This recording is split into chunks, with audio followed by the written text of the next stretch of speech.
నివర్ తుఫాను ప్రభావంతో రేణిగుంట రాళ్ల కాలువ వాగులో ముగ్గురు యువకులు చిక్కుకున్న విషయం తెలుసుకున్న స్థానిక శాసనసభ్యులు బియ్యపు మధుసూదన్ రెడ్డి హుటాహుటిన సంఘటనా స్థలానికి చేరుకుని సురక్షితంగా బయటపడ్డ ఇద్దరు యువకుల కుటుంబ సభ్యులను కలిసి వారికి ధైర్యం చెప్పారు.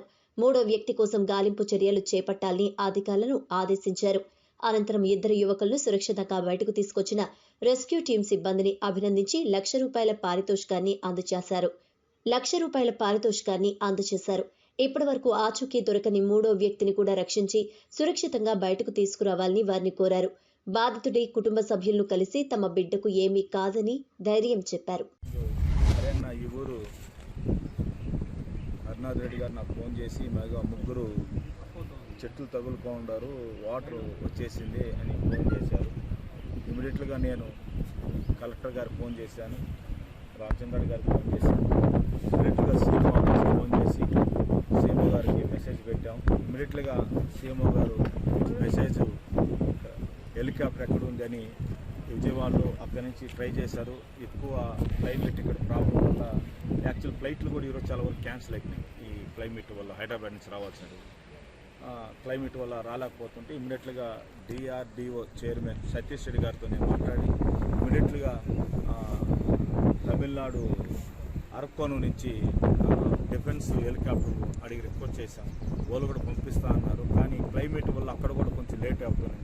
ఇందులో బోటు రిక్వెస్ట్ చేయటం వల్ల అధికారులందరూ స్పందించి ఇమీడియట్గా సీఎం గారు చాలా సీరియస్గా తీసుకొని ఎక్కడుంది బోట్ అని ఇమీడియట్గా దాన్ని ట్రేస్ చేసి రావటం, పోలీస్ అంతా కూడా ఎక్కడ ట్రాఫిక్ కంట్రోల్ కాకుండా తీసుకొని వచ్చి ఒక 20 నిమిషాలు అయితే చెట్టు కూడా ఊగిపోయి ఇద్దరు కూడా దొరుకుంటూ పోయి ఉంటారు. ఆ దేవుడు ఆశీర్వాదం. ఇమీడియట్గా గవర్నమెంట్ స్పందించి అంత ఫాస్ట్గా మనకు బోట్ రావటం వల్ల ఇద్దరు గట్టకు తీసుకురాగలం. ఇంకొక వ్యక్తిని వెతుకుతున్నాం. ఆ దేవుడి ధర్మాన దొరకాలని కోరుకుంటున్నాం. దొరుకుతాడని ఆశిస్తున్నాం. ఖచ్చితంగా భగవంతుడు తోడుంటాడు అనుకుంటున్నాం. మళ్ళీ పోనీ రిస్క్ టీం అంతా కూడా మళ్ళీ ట్రై చేస్తుంది, చూస్తాం. ఖచ్చితంగా మంచి జరుగుతుంది అనుకున్నాం. ఆ రెండు కుటుంబాలు ఎట్నో ఆనందంగా ఉండదు. కుటుంబం మాత్రం చాలా బాధతో అందరూ బాధపడతాను. కుటుంబం దేవుడు దొరకాలని ఎక్కడో తగులుకొని ఉంటాడు, ఎక్కడో పట్టుకుంటాడని ఆశిస్తున్నాం. చూస్తామని చెప్పి ఈరోజు అందరం కూడా ట్రై చేస్తాం.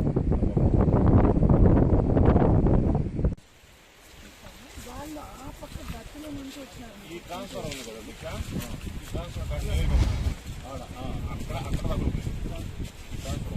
అది సైఫర్ సిస్టమ్. దాన్ని ఇంకా 4 సార్లు కలెక్టర్ గారు చెప్తే అప్పటికి క్లోజ్ చేశాడు. అప్పటికి నాకంటే 2 hours అన్నాడు. మినిమం 1.5 hours కంట్రోల్ అవుతుంది, మళ్ళీ అది ఇదవుతుంది అన్నాడు. ఎక్కడో చేయండి సార్, కనీసం ఎంతవరకు చేయగలుగుతాము. చెట్ల వల్ల బతికినారు.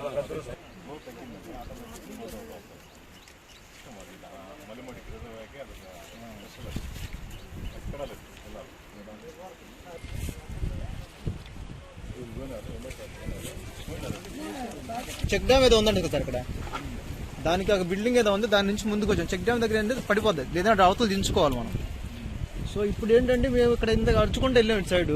మరి అటువైపు వీళ్ళకి ఎవరో ఫోన్ చేశాను. దేవుడు